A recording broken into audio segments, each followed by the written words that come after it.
صحابہ کرام جنتی ہیں، لیکن حضور صلی اللہ علیہ وسلم نے 10 صحابہ کرام کے نام لے کر دنیا میں ان کو جنتی ہونے کی بشارت دی، جن کو عشرہ مبشرہ کہا جاتا ہے۔ حضور صلی اللہ علیہ وسلم نے حضرت ابو بکر کا نام لے کر کہا کہ ابو بکر جنتی ہیں، عمر جنتی ہیں، عثمان جنتی ہیں، علی جنتی ہیں، ابو طلحہ جنتی ہیں۔ اس طرح سے حضور صلی اللہ علیہ وسلم نے عشرہ مبشرہ کے 10 صحابہ کا نام لیا۔ تو آپ سوچیں ذرا، یہ سب کچھ ہونے کے باوجود، صرف اتنا ہی نہیں، آپ کے پاس آپ سب سے زیادہ طاقتور ہونے کے باوجود آپ بہت زیادہ طاقتور تھے۔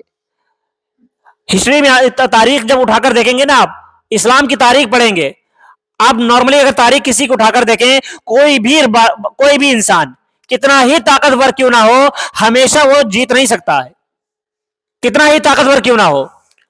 آج کے دور کی لے لیں یا پرانے وقتوں کی تاریخ اٹھا کر آپ دیکھیں، کوئی بھی انسان کتنا ہی طاقتور کیوں نہ ہو، ایک نہ ایک دن اسے اللہ تعالیٰ شکست ضرور دیتا ہے، تاکہ اس کے اندر گھمنڈ نہ آ جائے۔ اس وجہ سے اللہ تعالیٰ ایک مرتبہ اس کو شکست ضرور دیتا ہے۔ لیکن حضرت مولا علی وہ ذات ہیں، اللہ تعالیٰ نے کبھی بھی کسی بھی میدان میں ان کو شکست کا سامنا نہیں کرنے دیا، شکست کا سامنا نہیں کرنے دیا۔ یہ واحد شخصیت ہیں۔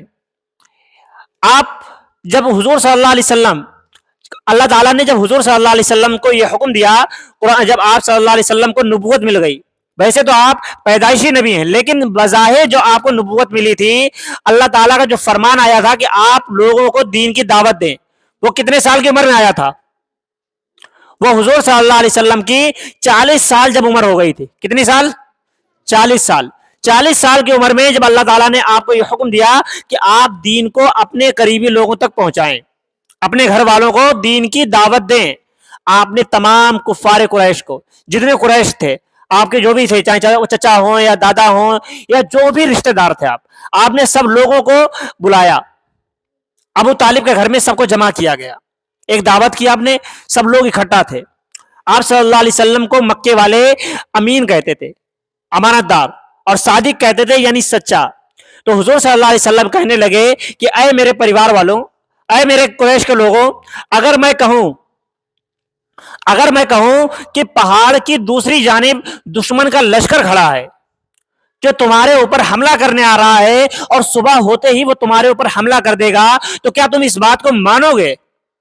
تو تمام لوگوں نے کہا تھا، سارے لوگوں نے کہا تھا کہ بے شک تم سچ کہتے ہو، ہم تمہاری بات پر یقین ضرور کریں گے۔ تو حضور صلی اللہ علیہ وسلم نے اس بات کو 3 مرتبہ پوچھا، سب نے یہی کہا کہ ہاں مانیں گے۔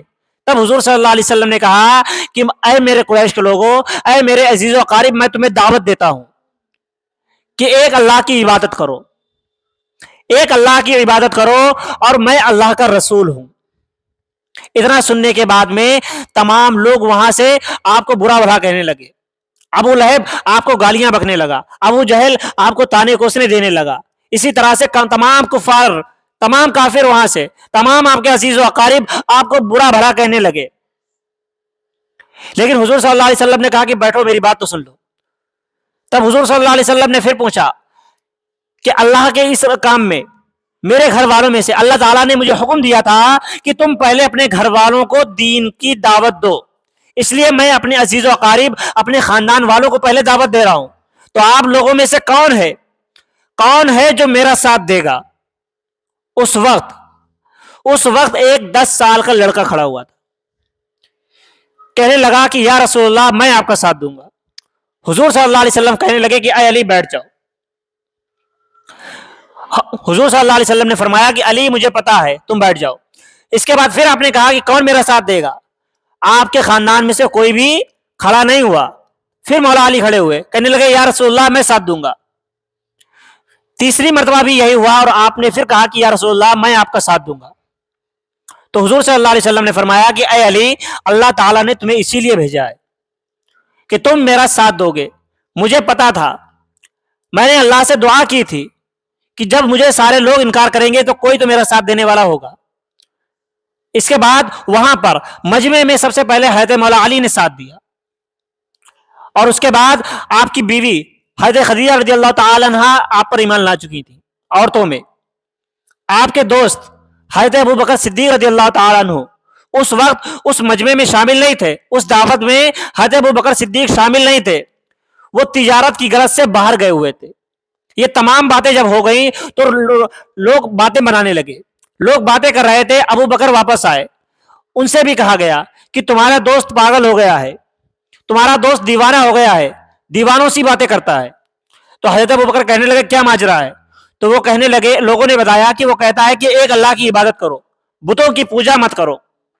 اے ابو بکر تم بتاؤ کہ ہم اپنے معبودوں کو چھوڑ دیں گے؟ تو حضرت ابو بکر کہنے لگے کہ اللہ کی قسم, خدا کی قسم, اگر وہ یہ بات کہتے ہیں تو وہ سچ کہتے ہیں, میں ان پر ایمان لاتا ہوں. حضرت ابو بکر بھی اسی وقت ایمان لے آئے.